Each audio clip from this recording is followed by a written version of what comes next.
আপনাদেরকে নিয়ে কেমন চক্রান্ত হয় আর সেই চক্রান্তে পা রেখে আপনারা আসলে কোন পরিণতির দিকে যান সেটাও একটু ভাববেন। ভাবিয়া করিও কাজ, করিয়া ভাবিও না। আসুন একটু হাসনাত আবদুল্লার বিষয়ে যখন কথাটা শুরু করলাম তাকে নিয়ে আরেকটু বলি। হাসনাত আবদুল্লাহ তিনি বিজয় দিবসের একটি আলোচনায় তিনি কথা বলছেন কেন্দ্রীয়করণ প্রসঙ্গে। তিনি বলছেন পতিতালয় থেকে সচিবালয় সব কিছুতে কেন্দ্রীয়করণ করা হয়েছে। একটু শুনি তার বক্তব্যে তিনি কি বলছেন। আপনি যে বিজয়ের পরিক্রমা বলছেন, এটা তো প্রতারণার পরিক্রমা। আপনি পতিতালয় থেকে সচিবালয় সব কিছুই আপনার, এটা আপনি আপনি জাতি হিসাবে কি পরিমাণ আপনি প্রতারিত হয়েছেন আপনি চিন্তা করেন। সব জায়গাতে জাস্ট সবাই হচ্ছে কি কিছু হোক আর না হোক। আপনি দেখেছেন ডিভোর্স নিয়ে প্রবলেম, তাও হচ্ছে কি মাননীয় প্রধানমন্ত্রীর দৃষ্টি আকর্ষণ করছে। আজকে আমাদের শিক্ষককে একজন বাসা পাইল না, মাননীয় প্রধানমন্ত্রীর দৃষ্টি আকর্ষণ করছে। তেমন এই যে আপনার যে কেন্দ্রীয়করণ করা হয়েছে, এটা তো সংবিধানে ওনাকে এই পাওয়ারটা দিয়েছে। আপনারা দেখলেন তিনি বলছেন যে ডিভোর্স বা শিক্ষকরা বাসা পাচ্ছেন না সেজন্য প্রধানমন্ত্রীর দৃষ্টি আকর্ষণ করা হচ্ছে। হ্যাঁ, আসলেই আমরা কিন্তু এরকমটা দেখেছি। নিশ্চয়ই আপনাদের মনে পড়ে যে যা কিছুই হোক, কোনো সমস্যা মাননীয় প্রধানমন্ত্রীর দৃষ্টি আকর্ষণ করছি, তার কাছে সহযোগিতা চাইছি। আর এখন আসলে বিষয়টা কোথায় গিয়ে দাঁড়িয়েছে দেখুন। একটু আগে যে ঘটনাটি বললাম সময় টিভিতে, যেটি হাসনাত আবদুল্লাহ বলছেন চক্রান্তে পড়ে, কাদের চক্রান্ত? তার কাছেই কয়েকজন সাংবাদিক এই তদবিরটি করেছিলেন বা তার কাছে গিয়েছিলেন যে যারা প্রোপাগান্ডা ছড়িয়েছে বা ফ্যাক্ট বেসড সাংবাদিকতা করেন নাই তাদের বিরুদ্ধে এই ব্যবস্থা নেবার জন্য সেই দায়িত্বটা নিয়ে তিনি সময় টিভিতে গিয়ে এই কাণ্ডটি ঘটিয়েছেন। তো যেখানে আগে ছিলেন প্রধানমন্ত্রীর কাছে যাওয়া, এখন সমন্বয়কের কাছে যাওয়া, শুধুমাত্র এই একটি ঘটনা না। দেখুন তাবলিগ জামাতের দুপক্ষের মধ্যে সমঝোতা, কে কারা গেল? সমন্বয়করা। কদিন আগে দেখলাম সাচিবের সভাপতি জামাল উদ্দিন, একজন চিকিৎসক, তিনি তাকে আটক করে থানায় নিয়ে দিয়ে আসলো সমন্বয়করা। এটি তো পুলিশের কাজ হবার কথা ছিল, তাই না? যাই হোক, এই প্রসঙ্গে আমি পরবর্তীতে আরেকটু বলবো যে বিষয়ে হাসপাতালে গিয়ে তত্ত্বাবধায়ককে শাসালেন এই ছাত্র সমন্বয়ক বা ছাত্র বৈষম্যবিরোধী ছাত্র আন্দোলনের নেতারা। এখন দেখুন, যাই হোক, যা কিছুই করতে হোক, সমন্বয়কদের কাছে যেতে হয়, সমন্বয়কদেরকেই ধরতে হয় এখন। আগে যেটা ছিল প্রধানমন্ত্রীর কাছে দায়িত্ব বা জায়গায়, আগে প্রধানমন্ত্রী ছিলেন, এখন সমন্বয়কদের কাছে সেই পাওয়ারটা হয়তো চলে এসেছে। তার মানে সকল মুশকিল আসান এখন সমন্বয়করা, বা আসানকে মুশকিলের কাজটাও কিন্তু সমন্বয়করাই করেন।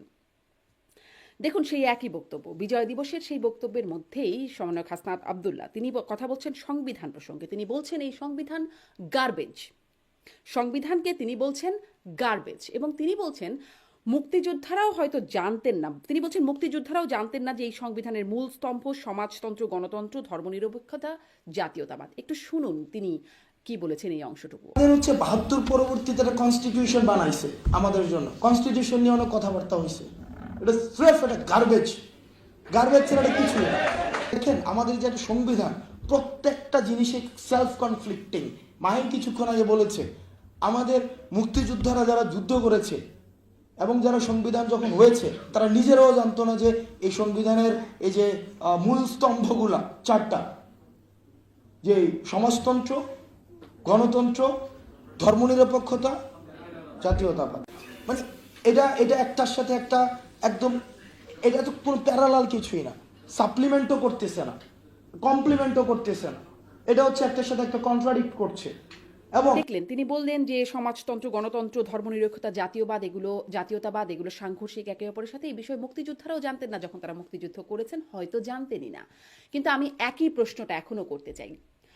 এখন এই যে ২৪শে গণ অভ্যুত্থান হয়ে গেল, সেই অভ্যুত্থানে যারা অভ্যুত্থানের পক্ষে মাঠে নেমেছে, রাজপথে ছিলেন ছাত্র জনতা, তারা কি জানতেন যে এই অভ্যুত্থানের পরে যখন এই সরকার, অন্তর্বর্তী সরকার গঠিত হবে, তখন আপনারা বলবেন যে এই সংবিধান গার্বেজ, এই সংবিধান মানি না, সংবিধান ছুঁড়ে ফেলতে হবে, পুনর্লেখন করতে হবে, সংশোধন করতে হবে, সংস্কার করতে হবে? এটি কি তাদেরকে জানিয়েছিলেন?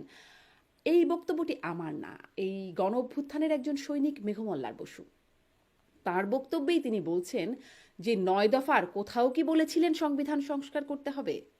চলুন তার বক্তব্যটাও একটু দেখি। আমার কাছে মনে হয় যে সেটা হচ্ছে যে আমাদের একটা বড় গণ অভ্যুত্থান হয়েছে। এটা যে গণ অভ্যুত্থান এটা আমরা চোখে দেখছি, এটা স্বীকার অস্বীকার করার কিছু নাই। কিন্তু মুশকিল হচ্ছে এখানে যেহেতু কোনো কম্প্রেহেন্সিভ দৃষ্টিভঙ্গি নাই, কাজেই এখন জনগণের মধ্যে নানান মানুষ নানান বিষয়ে তার নানান মত দিবে। আমরা যে অন্যায়টা করতে পারি না সেটা হলো আমাদের ব্যক্তিগত মত, যেই মত আমরা কখনো প্রকাশ করি না। আমরা তো 9 দফায় কোনো রাষ্ট্র সংস্কারের দাবি দিই নাই। তাহলে আমি যখন এখন বলতেছি যে যারা সংবিধান পরিবর্তন চায় না তারা অভ্যুত্থানের যে স্পিরিট সেই স্পিরিটের সাথে বিশ্বাসঘাতকতা করছে, কেন আপনি অভ্যুত্থানের কোথাও লিখছিলেন যে আপনি সংবিধান পরিবর্তন করবেন? আপনি কোথাও বলছেন এটা মুজিববাদের বিরুদ্ধে লড়াই? আপনি কোথাও বলছেন যে হচ্ছে এইটা হচ্ছে আপনি নতুন রাষ্ট্র কাঠামো নির্মাণ করবেন? তাহলে এগুলার তো কোনো প্রকাশ্য বিবরণ ছিল না। এগুলো আমিও চাই, কিন্তু এগুলা যে চায় না সে গণ অভ্যুত্থানের স্পিরিটের সাথে বেইমানি করতেছে। এই বক্তব্য বা এই রেটরিক বা এই স্পিরিট আমাদের দেশকে, আমাদের জাতিকে আরো ভাঙবে। এই ভাঙনটা এখন কাম্য না। আমরা সবাই গত 16 বছর একটা চূড়ান্ত অগণতান্ত্রিক সরকারের বিরুদ্ধে লড়াই করছি। এখন সময় একটা গণতান্ত্রিক স্পেস নির্মাণ করার, এবং সেটা শুধুমাত্র এই ঠান্ডা ঘরগুলোতে বসে হবে না। সেটার জন্য আপনার চূড়ান্ত বিরুদ্ধ মত যার, তাদের সাথে হাসিনাগিরি না করে তাদের যে মত সেই মতকে সম্মান করতে হবে। গণতন্ত্রের শুরুটা হয় অন্যের মতকে সম্মান করার মধ্য দিয়ে। আমি জানি না আমরা অন্যের মতকে সম্মান করতে এখনো কতটা প্রস্তুত। ধন্যবাদ। তো যা বলা হয়নি তা এখন ম্যান্ডেট। এই ম্যান্ডেটটা আপনাদেরকে কে দিল সেটি আসলে স্পষ্ট না। আসিফ মাহমুদ আরেকজন মাননীয় উপদেষ্টা সমন্বয়ক, তিনি নিজেও সমন্বয়ক, উপদেষ্টা, ছাত্র উপদেষ্টা। তিনি বলছেন শুধু নির্বাচনের জন্য এতগুলো মানুষ প্রাণ দেয়নি। কিসের জন্য প্রাণ দিল এতগুলো মানুষ, সেই ব্যাখ্যাটা আপনারা আপনাদের মতো মন গড়া একটা ব্যাখ্যা দিচ্ছেন। এই ব্যাখ্যা দেওয়ার জন্য যে ম্যান্ডেট সেটি আপনারা কোথায় পেয়েছেন সেটি আমাদেরকে কখনো আপনারা স্পষ্ট করেননি। আপনারা যা বলেছেন সেটি আমাদেরকে ধরে নিতে হয়েছে। এই মাননীয় উপদেষ্টা আসিফ মাহমুদ, তার প্রসঙ্গে যখন আসলাম তার প্রসঙ্গেও একটু বলি। তাকে নিয়ে শুরু থেকে অনেক আলোচনা আছে। সম্প্রতি যেটি খুব আলোচনা এসেছে যে তিনি উত্তরবঙ্গ হেলিকপ্টারে করে সফর করেছেন, তার হেলিকপ্টার বিলাসিতা, এটি নিয়ে অনেক সমালোচনা হয়েছে। তিনি 22টি উপজেলা ঘুরেছেন 6 দিনে, এবং সেখানে হেলিকপ্টার বিলাসিতার বিষয়ে যেটি বলছিলাম সেটি নিয়ে অনেক সমালোচনা হয়েছে। তিনি তার ফেসবুক পোস্টে এটি নিয়ে একটা ব্যাখ্যা দিচ্ছেন, এই সমালোচনার ব্যাখ্যা দিচ্ছেন। তিনি বলছেন কেন তিনি গিয়েছিলেন, তার পক্ষে যৌক্তিকতা উত্থাপন করছেন। তিনি বলছেন সরকারি কর্মকর্তাদের সাথে মতবিনিময়, প্রস্তাবিত উন্নয়ন কর্মকাণ্ড পরিদর্শন, শীত বস্ত্র বিতরণ, মানে এই কাজগুলো করতে তিনি আসলে গিয়েছিলেন। আমি আসলে প্রশ্ন করতে চাই যে সরকারি কর্মকর্তাদের সাথে মত বিনিময়, বর্তমান প্রযুক্তির যুগে এটি তো অনলাইনেই করা সম্ভব। এটি করতে হেলিকপ্টারে করে উড়ে যেতে হলো আপনাকে মাননীয় উপদেষ্টা? প্রস্তাবিত উন্নয়ন কর্মকাণ্ড পরিদর্শন, যে কর্মকাণ্ড শুরুই হয়নি, কার্যকরী হয়নি, যেটি প্রস্তাবিত, সেটিও দেখা যায় অনলাইনে। আচ্ছা, যদি যেতেও হয় তো কি এমন গুরুত্বপূর্ণ বিষয় হয়ে গেল যে উড়ে যেতে হলো আপনাকে? সেটি আস্তে ধীরে গেলে সমস্যাটা কোথায় হতো সেটিও জানি না, আমরা জানি না আসলেই। আরেকটি কারণ কি বলছেন, শীত বস্ত্র বিতরণ। শীত বস্ত্র বিতরণ তো এলাকার প্রশাসনই করতে পারেন, আপনি কেন গেলেন? তাও গেলেন হেলিকপ্টারে করে উড়ে যেতে হলো আপনাকে। মানে নিশ্চয়ই বাহবা একটা পাবেন, আপনি শীত বস্ত্র বিতরণ করছেন দুস্থদের মাঝে, শীতার্তদের মাঝে, কিন্তু তার জন্য রাষ্ট্রীয় কতগুলো টাকা খরচ হয়ে গেল সেই প্রসঙ্গে আমি আপনাদেরকে ইনকেলাবের একটি জাতীয় দৈনিক, সেখানকার একটি খবর একটু আমি আপনাদেরকে পড়ে শোনাই। বিভিন্ন উপজেলায়, আমি আপনাদেরকে লিঙ্কটি দিয়ে দেব, বিভিন্ন উপজেলায় হেলিকপ্টার ভ্রমণ করার জন্য প্রশাসনকে অস্থায়ীভাবে হেলিপ্যাড নির্মাণ করতে হয়েছে, যাতে মোটা অঙ্কের ব্যয় হয়েছে সরকারের। অথচ নিয়ম অনুযায়ী কেবল প্রধানমন্ত্রী ও প্রেসিডেন্টের সফরের জন্য অস্থায়ী হেলিপ্যাড নির্মাণ করার বিধান আছে, কিন্তু উপদেষ্টা নিয়ম বহির্ভূতভাবে সরকারি অর্থে হেলিকপ্টার বিলাস করেছেন। গণমাধ্যমের খবরে জানা যায় একটি অস্থায়ী হেলিপ্যাড নির্মাণে খরচ হয়েছে 1 থেকে 1.5 লাখ টাকা। অথচ উপদেষ্টা প্রতিটি উপজেলায় গিয়ে যে পরিমাণ কম্বল বিতরণ করেছেন তাতে কম্বল পিছু কেবল হেলিকপ্টার বাবদ খরচ হয়েছে 32,500 টাকা, যা কোনোভাবেই গ্রহণযোগ্য নয় বলে মনে করেন সচেতন মহল। উপদেষ্টার হেলিকপ্টার কাণ্ডকে মশা মারতে কামান দাগানো বলে আখ্যা দিয়েছেন কেউ কেউ। আরেকটু পড়ি, সরকারি নিয়ম অনুযায়ী প্রেসিডেন্ট ও প্রধানমন্ত্রী কেবল অস্থায়ী হেলিপ্যাড নির্মাণ করে দেশের প্রত্যন্ত অঞ্চলগুলোতে ভ্রমণ করতে পারেন, আর মন্ত্রী বা উপদেষ্টারা সরকারি খরচে কেবল বিমানে ভ্রমণ করতে পারবেন। সেখানে উপদেষ্টা বিপুল পরিমাণ সরকারি অর্থ ব্যয় করে হেলিকপ্টারে ভ্রমণ করেছেন, ফলে পুরোটাই নিয়মের ব্যত্যয় ঘটিয়ে তিনি গেলেন। এবং দেখেন যারা দুস্থ শীতার্ত তাদের কি সৌভাগ্য, 32,500 টাকার কম্বল তারা পেলেন। আসলে কি তাদের সৌভাগ্য? সৌভাগ্যটা তাদের নয়, সৌভাগ্যটা মাননীয় উপদেষ্টার। তিনি হেলিকপ্টার বিলাসী তার একটা সুযোগ পেয়ে গেলেন, কারণ তিনি ক্ষমতায় আছেন। তো তাকে নিয়ে যে সেই আলোচনাটা শুরু কিন্তু আপনাদের নিশ্চয়ই মনে আছে, যে তাকে নিয়ে আলোচনার শুরু যখন তিনি বিসিবি কর্মকর্তাদের সাথে সাক্ষাৎ করতে যান ক্রীড়া উপদেষ্টার দায়িত্ব নেওয়ার পরপরই, এবং পরিচয় পর্বে তিনি বসে আছেন, মাননীয় উপদেষ্টা বসে আছেন, আর বিসিবির কর্মকর্তারা তাকে দাঁড়িয়ে তাদের পরিচয় দিচ্ছেন, সালাম দিয়ে তাদের পরিচয় দিচ্ছেন। Hasina Mohammed, Director of Bangladesh Cricket Board. Assalamualaikum, I'm Mohammad Jalal Yunus, Director of Bangladesh Cricket Board and Chairman Cricket Officer. Assalamualaikum, Mahbub Nana, Director Cricket Board এবং Khaled Mohammad Sujon, chairman game development. Sir ওয়াটর খান,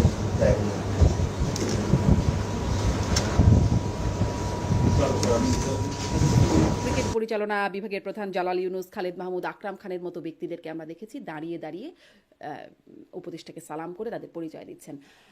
উপদেষ্টা আসিফ মাহমুদ, আপনি সম্মানটা নিতে শিখলেন, দিতে শিখলেন না। এত সম্মানিত ব্যক্তি, শ্রদ্ধেয় গুরুজন আপনার, বিষয়টি আসলে উল্টাও হতে পারতো, সেটি আরও বেশি দৃষ্টিনন্দন দেখাতো, দৃষ্টিকটু হতো না নিঃসন্দেহে। এরকমই আরেকটি ঘটনা দেখুন, আমাদের আরেকজন বিজ্ঞ ছাত্র প্রতিনিধি, জনপ্রশাসন সংস্কার কমিশনের ছাত্র প্রতিনিধি মেহেদী হাসান, তিনি সেই সংস্কার কমিশনের বৈঠকে সাংবাদিকদের রীতিমতো জ্ঞান দিলেন যে আপনাদের একটু লেখাপড়া করে আসা উচিত ছিল। যখন আপনারা কথা বলতেছেন জনপ্রশাসন মন্ত্রণালয় সংস্কার কমিশন, তখন আপনাদের জনপ্রশাসন সম্পর্কে যে কিছু বেসিক বিষয় একটু চিন্তা ভাবনা করে একটু পড়াশোনা করে আসার দরকার ছিল। সেই জায়গা থেকে আপনারা মানে একটু ঘাটতি দেখা গেছে। কি ঘাটতি মনে হচ্ছে আপনার? মানে আমরা পড়াশোনা করে আসিনি মেহেদী ভাই, এই কথাটা আপনার বলা উচিত হলো না। আমার কথা শুনেন, আপনি বলতে পারেন না এখানে কারা কাজ করেন আপনি জানতেন না।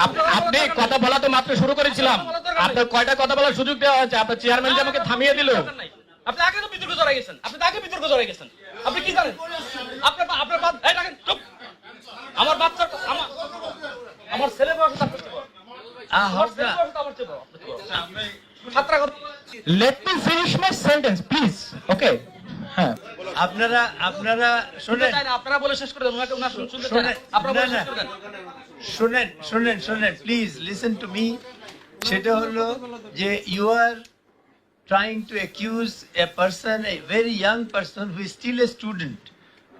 তার সার্বিক পরিস্থিতি জানা সম্ভব না, কিন্তু সে জেল খেটেছে, জেল থেকে বের হয়ে আসছে এবং এই আন্দোলন করেছে। আন্দোলন তো আপনারা এখানে যারা, আমরা কেউ করি নাই। স্যার আপনি এই কথা এখানে বলতেই পারেন না। সচিবালয় বিট করেন, তারা কিন্তু ঝানু সাংবাদিক। সেই সাংবাদিকদেরকে অনার্স পাস না করা একজন ছাত্র প্রতিনিধি, তিনি জ্ঞান দিচ্ছেন আপনাদের লেখাপড়া করে আসা উচিত ছিল, যার কারণে তিনি তোপের মুখেও পড়েছেন। আমি আসলে নিঃসন্দেহে আপনারা গণ অভ্যুত্থান করেছেন, আপনাদের সাহসিকতা প্রশংসনীয়, তাই বলে আপনারা যে একটা প্রাথমিক ম্যানার, বড়দের শ্রদ্ধা করা, সম্মান করা, সেটি আপনারা ভুলে যাবেন? এটি কি গ্রহণযোগ্য হতে পারে?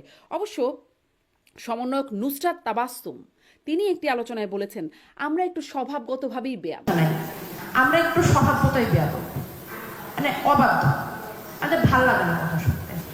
এর আগেও ইয়াং নেতা ছিল যারা পরে করাপ্টেড হয়ে গিয়েছে, কি গ্যারান্টি যে আমরা হব না? এক কথায় উত্তর, কোনো গ্যারান্টি নেই। আমরাও করাপ্টেড হতে পারি, আমি কালই করাপ্টেড হয়ে যেতে পারি, কোনো সমস্যা নাই। মানে আপনাদের গ্যারান্টি আমি একেবারেই দিচ্ছি না। তাহলে কি করণীয়? করাপ্টেড আসলে যে কেউ হতে পারে। এক্ষেত্রে দায়িত্ব হচ্ছে নজর রাখেন আমাদের উপর, আমরাও এক উপরে নজর রাখি। দেখেন, আমরা আসলে সাহসী নির্ভীক প্রতিবাদী ছাত্রদের কণ্ঠ, সেটিকে আমরা খুবই উৎসাহিত করি, প্রশংসা করি, আমরা শ্রদ্ধা করি। কিন্তু আমরা আসলে বেয়াদব কতটা গ্রহণ করতে পারি, বেয়াদবদের কতটা গ্রহণ করতে পারি, বা বেয়াদবি, আমি আসলে নিজের বক্তব্য বলছি না, আমি নুসরাত তাবাসসুমের শব্দটাকেই ধার করছি, যে সেটি আমরা কতটা নেই, জাতিগতভাবে বেয়াদব আমরা কতটা পছন্দ করি, আপনারা একটু বিশ্লেষণ করে বলবেন। দেখুন, আরেকজন সমন্বয়ক সার্জিস আলম, তাকে আমরা মাঝে মধ্যে দেখি, তিনি যখন বিভিন্ন জায়গায় যান ভাষণ দিতে,